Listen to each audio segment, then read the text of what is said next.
semuanya, perkenalkan nama aku Akil Nur Azhara. Aku dari jurusan Ilmu Kesehatan Masyarakat, Fakultas Kesehatan Masyarakat dengan NIM 2411213081. Pada kesempatan kali ini, aku akan menjelaskan tentang peran SKM dalam mengurangi masalah gizi di Indonesia dan bagaimana kontribusi yang bisa dilakukan ke depannya agar bisa membangun gizi masyarakat. Apa itu gizi? Gizi adalah aspek fundamental dalam meningkatkan kualitas hidup masyarakat.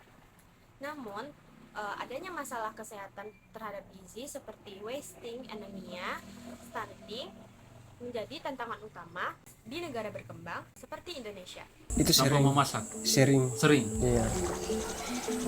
berak-berak di pinggir jalan, di rumah, akhirnya mereka dapat penyakit juga. 5 tahun yang lalu di Asmat banyak penderitaan, anak-anak tertimpa gizi buruk dan banyak yang meninggal. 2018 terjadinya gizi buruk mulai dari air. Dari situ baru anak-anak minum, bermain, akhirnya mendapat penyakit. Kotor, makanannya tidak masak baik, makan bermain sembarang, akhirnya penyakit itu timbul, berak-berak di pinggir jalan, di rumah, akhirnya mereka dapat penyakit juga. Disinilah peran SKM penting dalam menghadapi masalah ini. Kira-kira kenapa yang menjadi penting peran SKM dalam mengurangi masalah kekurangan gizi? Mari kita bahas lebih lanjut. Peran SKM yang pertama yaitu melakukan analisis dan penelitian. Pertama, SKM akan melakukan mengidentifikasi daerah dengan kekurangan gizi yang tinggi.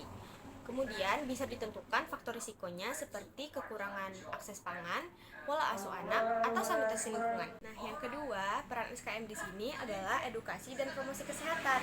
Edukasi dan promosi kesehatan di sini yang dimaksud adalah SKM ini akan berperan sebagai sosok yang menyadarkan dan mengedukasi masyarakat terkait pentingnya gizi seimbang, terutama bagi ibu hamil, ibu menyusui, dan anak usia dini. Yang ketiga, program perencanaan intervensi. Nah, yang dimaksud di sini adalah SKM juga dilengkapi dengan keahlian manajemen kesehatan. Manajemen kesehatan ini bisa dimanfaatkan untuk membuat program-program seperti program makanan tambahan atau PMT, sertifikasi pangan, atau kampanye terhadap kekurangan gizi atau anemia.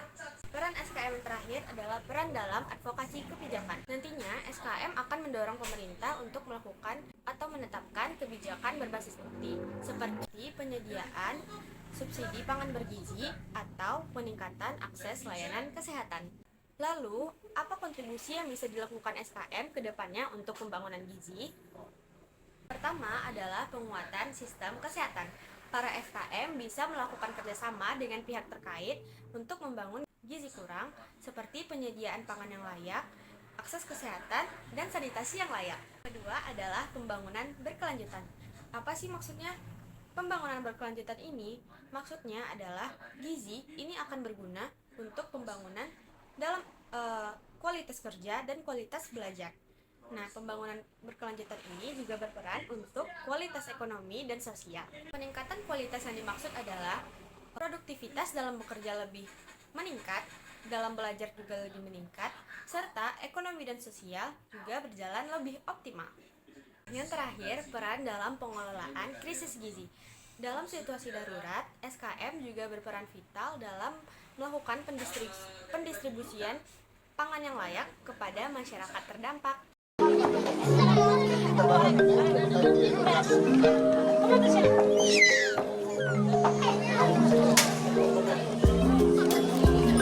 Program ini adalah program perbaikan gizi anak secara khusus untuk yang balita. Program ini kami mulai sudah sekitar 2 tahun yang lalu dan ini rutin satu bulan itu 4 kali kegiatan, 1 minggu minimal 1 kali. Nah, dan juga kami menambah susu SGM untuk mama-mama yang dalam tanda petik air susu ibunya tidak ada, maka kami juga memberi susu SGM itu kepada mereka, dan ada telur yang akan kami berikan kepada mereka seminggu sekali. Kami juga melihat kemungkinan ada anak yang dalam tanda petik itu kurus, ada gejala gizi buruk, maka kami akan memperhatikan secara khusus. Nah, anak itu kami akan memberi secara rutin, satu minggu itu mungkin 4-5 kali yang kami berikan. Itu seperti susu dan juga bubur kacang hijau. Situasi darurat apa sih yang dimaksud di sini? Situasi darurat yang dimaksud seperti bencana atau pandemi COVID-19 kemarin, atau maupun bencana seperti banjir, longsor, dan lain-lain. Jadi, kesimpulannya, sarjana kesehatan masyarakat memiliki peran yang strategis dalam mencegah dan mengurangi masalah kekurangan gizi. Dengan keahlian edukasi, perencanaan, manajemen kesehatan, dan advokasi, SKM bisa melakukan pembangunan nyata di masa depan untuk mengurangi masalah kekurangan gizi. Sekian dari aku, terima kasih sudah menonton. Semoga video ini bermanfaat dan menginspirasi. Sekian dari aku, terima kasih sudah menonton. Semoga video ini bermanfaat dan menginspirasi kita semua untuk lebih peduli terhadap isu kekurangan gizi. Bye-bye.